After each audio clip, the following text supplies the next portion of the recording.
அன்பானவர்களே, அன்பு வணக்கங்கள். உலகில் நீங்கள் எத்தனை கல்வியை படித்தாலும் அந்த கல்வி உங்களுக்கு ஞானத்தை தராது. ஞான கல்வி என்பது மிக மிக அற்புதமானது, மிக மிக உயர்ந்தது, மகத்துவம் மிக்கது, மதிப்பு மிக்கது. இந்த ஞான கல்வி எங்கே போய் படிக்கலாம் குருஜி? எங்கேயும் போய் படிக்க முடியாது. அது பள்ளியிலோ கல்லூரியிலோ பல்கலைக்கழகங்களிலோ கற்றுத்தருவதல்ல. குருமார்களிடம் போய் அவர்களுடைய அனுபவங்களை கேட்டு பெறுவதுதான் ஞான கல்வி. ஞானம் என்றால் என்ன? தெளிதல் என்று பெயர். எல்லா விஷயங்களும் தெரிஞ்சு போச்சுங்க. எனக்கு மனிதன் யார் தெரிஞ்சு போச்சு. இந்த உலகம் படைத்தது எப்படி தெரிஞ்சு போச்சு. இந்த உலகத்தை படைத்தவன் யார் தெரிஞ்சு போச்சு. இறைவன் யார், கடவுள் யார், தெய்வம் எது, ஆண்டவன் எது, பரம்பொருள் எது, பரமசிவன் எது, பரமபிதா எது தெரிஞ்சு போச்சு. எல்லாம் தெரிந்தவனுக்கு பெயர் தான் ஞானி. அப்போ முதல்ல உங்களை நீங்கள் தெரிந்து கொண்டால் அனைத்தையும் தெரிந்தவர்களாக நீங்கள் மாறிவிட முடியும். அப்போ உங்களை நீங்க தெரிஞ்சுக்கணும் இல்லையா? அதுதான் தன்னை அறியும் கல்வி. அந்த தன்னை அறியும் கல்வியை தவற விட்டு விடுபவன் வாழ்க்கையில் வேதனையில் மாட்டிக்கொள்கிறான், கஷ்டத்திலேயே வாழ்கிறான், கவலையோடு துக்கத்தோடு துயரத்தோடவே வாழ்கிறான். இவனாக எல்லாத்தையும் தேடிக்கொண்டு இவன் வெளியே எங்கேயோ தேடி ஓடுகிறான். எங்கேயும் அல்ல, உங்களுக்குள்ளேயே இருக்கு. மகிழ்ச்சியை தருவது, சந்தோஷத்தை தருவது, ஆனந்தத்தை தருவது, நிம்மதியை தருவது நீங்கள் உங்களுக்குள்ளேயே வைத்திருக்கிறீர்கள். இதையெல்லாம் நீங்கள் தெரிந்து கொள்ள வேண்டும் என்றால் முதலில் இந்த சேனலை சப்ஸ்கிரைப் செய்து தொடர்ந்து நாள்தோறும் நான் வெளியிடுகின்ற வீடியோவை பார்த்து வாருங்கள். இது இறைவனாக கடவுளாக உங்களுக்கு ஏற்படுத்தி கொடுத்திருக்கின்ற ஒரு சந்தர்ப்பம், ஒரு வாய்ப்பு. இதை தவற விட்டு விட்டீர்கள் என்னால் கடவுள் உங்களை புறக்கணித்து விடுவான், விலக்கி விடுவான். எல்லோருக்கும் கிடைக்காது இந்த வாய்ப்பு. ஒரு சிலரை மட்டுமே இறைவன் தேர்ந்தெடுக்கிறான். அதில் நீங்கள் ஒருவர். மறந்து விடாதீர்கள், புறம் தள்ளி விடாதீர்கள். ஞானம் உங்களை தேடி வருகிறது. முற்பிறப்பில் நீங்கள் செய்த நல்ல கர்மாக்களின் பலன் இது. ஆகவே இந்த சேனலை சப்ஸ்கிரைப் செய்து தொடர்ந்து என்னோடு பயணம் செய்யுங்கள்.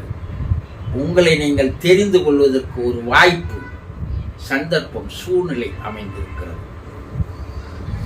ஒரு அன்பர் ஒரு கேள்வி கேட்டிருக்கிறார்.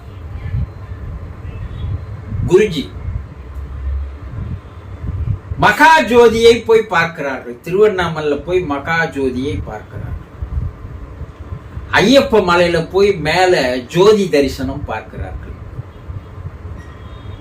ஆண்டாண்டு காலமாய் பல கோடி மக்கள் போய் பார்க்கிறார்கள். என்ன தெரிந்து கொண்டார்கள் அவர்கள்? என்ன புரிந்து கொண்டார்கள்? அவர்கள் வாழ்க்கை மாறவே இல்லையே. அவனே மாறவில்லை, அவன் வாழ்க்கையே மாறவில்லை. இது எதற்காக இந்த ஐதீகங்கள் எனக்கு புரியவில்லை.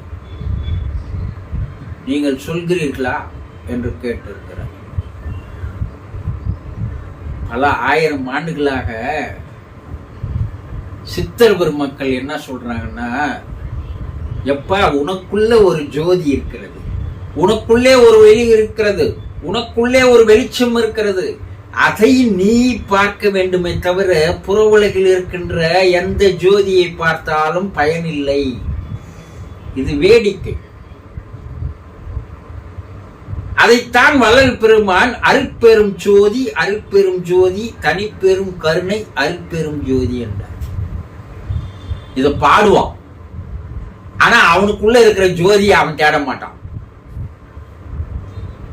பார்த்தோமையானால் சிவவாக்கியர் அழகாக ஒரு பாட்டை பாடுகிறார். ஓடி ஓடி ஓடி உட்கலந்த ஜோதியை நாடி நாடி நாடி நாட்களும் கழிந்து போய் வாடி வாடி வாழ்ந்த மக்கள் மாந்தர்கள் கோடி கோடி கோடி எண்ணிருந்த கோடி. அற்புதமான வரிகள். ஓடி ஓடி ஓடி உட்கலந்த ஜோதியை, உனக்குள்ளேயே இருக்குதுப்பா வெளிச்சம், உனக்குள்ளேயே இருக்குது ஜோதி. அந்த ஜோதியை தரிசனம் செய்வதுதான் ஒரு மனிதனுடைய கடமை, பிறப்பின் லட்சியம்.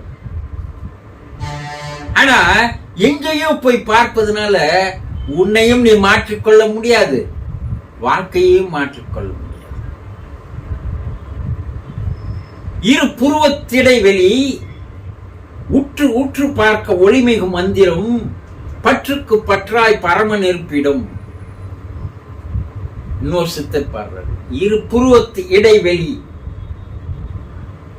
உற்று உற்று பார்க்க ஒளி மிகும் மந்திரம், பற்றுக்கு பற்றாய் பரமன் இருப்பிடம். இறைவன் இருக்கின்ற இடமே உன்னுடைய இரு புருவத்துக்கு நடுவில் இருக்கின்ற நெற்றிக்கண்ணின் உள்ளேயே அந்த ஜோதியை நீ பார்க்கலாம். இறைவன் எங்க இருக்கிறான்?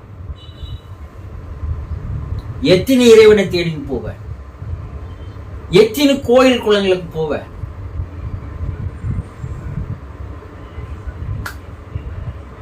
இப்போ உனக்குள்ளே இருப்பதை தான் பார்க்கணும். ஒளியாக ஒளியாக இருப்பவன் தான் இறைவன். அந்த ஒளி உனக்குள்ளே இருக்கிறது, அது ஆன்ம ஒளி, ஆத்ம ஒளி, ஜீவன் பிரகாசம் உனக்குள்ளேயே இருக்குது.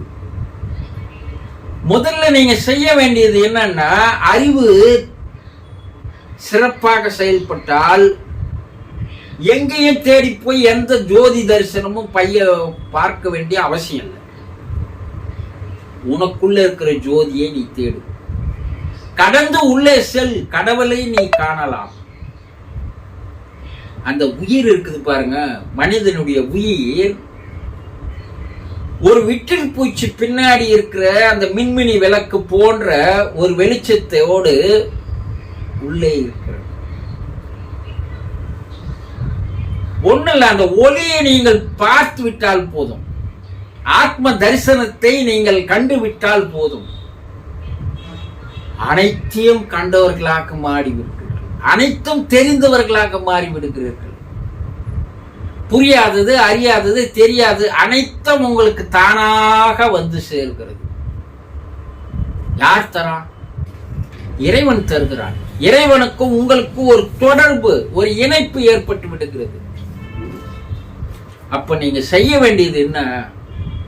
உனக்குள் இருக்கிற ஜோதியை காண்பதற்குண்டான முயற்சி, அதற்குண்டான வழியை, அதற்குண்டான பயிற்சி முதலில் கற்றுக்கொண்டால் உன்னுடைய உடலே ஒளி உடலாக மாறிவிடும். இதைத்தான் ஆண்டாண்டு காலமாய் சித்தர்கள் பாடி வந்தார்கள். எல்லோரும் சொன்னது இதுதான். ஆனா என்ன பண்ணுவா, சிவவாக்கிய பாடல மியூசிக்கோட ஓடி ஓடி உட்கலந்த ஜோதியை கத்தின்னு கிடப்பான். அவன் அவனுக்குள்ள இருக்கிற ஜோதியை பார்க்க மாட்டான். எந்த ஒரு சித்தனும், எந்த ஒரு யோகியும், எந்த ஒரு முனிவரும், எந்த ஒரு ரிஷியும் தான் தந்த அந்த தத்துவ பாடல்களை, கருத்துக்களை நீங்க பாடிக்கொண்டிருங்கள் என்று எங்கேயுமே சொல்லவில்லை. பாடுறதுனால என்ன, எந்த பிரயோஜனமும் கிடையாது. உள்ள போங்க. உனக்குள்ளேயே சிவன் ஒளியாக இருக்கிறான். ஒளி ஒளி எல்லாம் ஆனாய் நீயே என்று தாய்மானவர் பாடுவார்.